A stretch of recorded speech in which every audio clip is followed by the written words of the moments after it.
అండి అందరికీ నమస్కారం. నేను మీ జర్నలిస్ట్ గోపిని.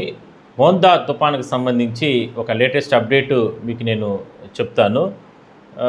అతి దగ్గరలోనే మరి కొన్ని గంటల్లోనే ఈ తుఫాను తీరం దాటే ప్రమాదం అయితే ఉంది. దానికి సంబంధించి మచిలీపట్నానికి 190 కిలోమీటర్ల దూరంలో, కాకినాడకి 270 కిలోమీటర్ల దూరంలో, వైజాగ్కి 380 కిలోమీటర్ల దూరంలో కేంద్రీకృతమైంది. సో గంటకి 15 గంటల వేగంతో 15 కిలోమీటర్ల వేగంతో దూసుకొస్తూ ఉంది. సో దీనికి సంబంధించి అంటే ఒక గంటలో 15 కిలోమీటర్లు ప్రయాణం చేస్తూ ఉంది, అంటే దూసుకొస్తూ ఉంది అని అర్థం.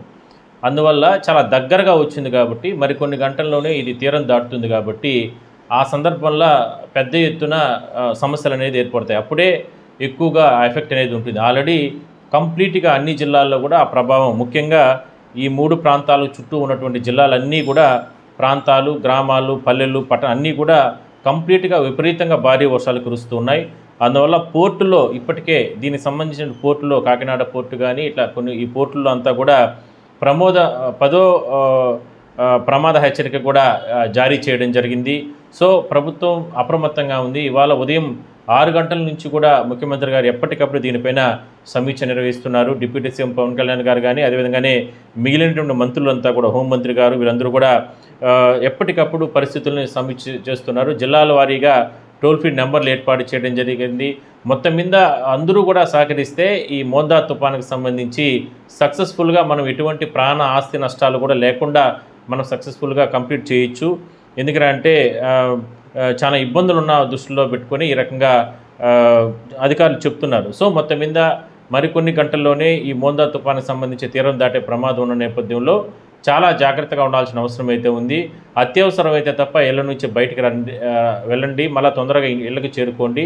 అదేవిధంగానే లోతట్టు ప్రాంతాల్లో మునిగిపోయేటటువంటి ప్రాంతాలు ఏదైనా ఉంటే అక్కడి నుంచి కూడా సురక్షిత ప్రాంతాలకు వెళ్ళండి. మరోవైపు పురాతన భవనాలు, పాత భవనాల్లో ఎవరు కూడా ఉండబాకండి. రైతులకు సంబంధించి ఎవరు కూడా పంట పొలాల వద్ద కానీ, లేదంటే బావులు, లేదంటే చెరువు, లేదంటే మోటార్లని ఇట్లా రకరకాలుగా వెళ్ళబాకండి. ఎందుకంటే అన్ఎక్స్పెక్టెడ్గా వరదలు వచ్చే ప్రమాదం ఉంటుంది. వాగులు, వంకులు ఇప్పటికే కంప్లీట్గా నిండిపోయి ఉన్నాయి కాబట్టి 24 గంటల పాటు కూడా ఎక్కడా కూడా ఎడతెరిపి లేనటువంటి భారీ వర్షాలు కురుస్తున్న నేపథ్యంలో స్కూల్స్కి కూడా ఆల్రెడీ సెలవులు ఇవ్వడం జరిగింది. అయితే తిరుపతి జిల్లాలో మాత్రం కొన్ని స్కూల్స్ ఓపెన్ చేసినట్లు అధికారులు దృష్టికి రావడం జరిగింది. వాళ్ళపైన కఠిన చర్యలు తీసుకునే విధంగా కూడా అధికారులు సిద్ధమవ్వడం జరిగింది. సో మొత్తం మీద చాలా ప్రాంతాల్లో 3 రోజుల పాటు కూడా స్కూల్స్ సెలవులు ఇచ్చారు.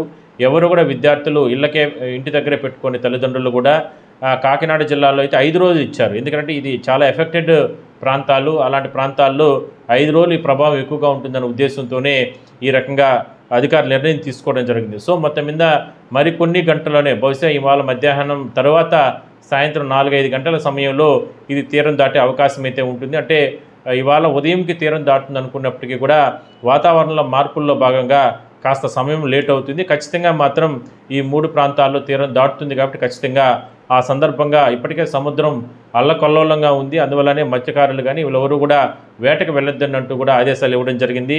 పోర్టుల్లో కూడా 10వ ప్రమాద హెచ్చరిక జారీ చేశారు. అంటే పరిస్థితి ఏ విధంగా ఉందో ప్రజలు గమనించాల్సిన అవసరం అయితే ఉంటుంది. సో లేటెస్ట్ అప్డేట్ మళ్ళా కూడా నేను మీకు తెలియజేసే ప్రయత్నం చేస్తాను.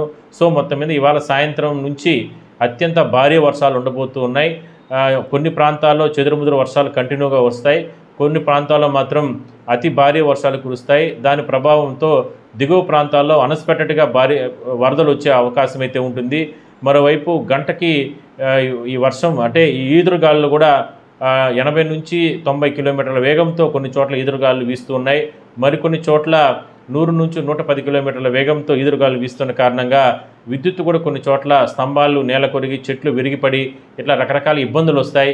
మరి ఆ సందర్భంగా కూడా ప్రత్యామ్నాయంగా, అంటే సెల్ ఫోన్ టవర్స్ ఇవన్నీ కూడా అక్కడ సిగ్నల్స్ ఉండే విధంగా కమ్యూనికేషన్ దెబ్బతినకుండా అధికారులు కొన్ని రకాల చర్యలు కూడా తీసుకోవడం జరిగింది. సో ఇవన్నీ చెప్పుకున్నా కూడా ప్రజలు జాగ్రత్తగా ఉండాలి. ఇళ్లకు వద్దకే ఉండండి, అంతే తప్ప బయట ప్రాంతాలకు వెళ్ళబాకండి. ఈ ఎఫెక్టెడ్ ఈ రాత్రి వరకు ఉంటుంది. రేపంతా కూడా భారీ వర్షాలు కురుస్తాయి.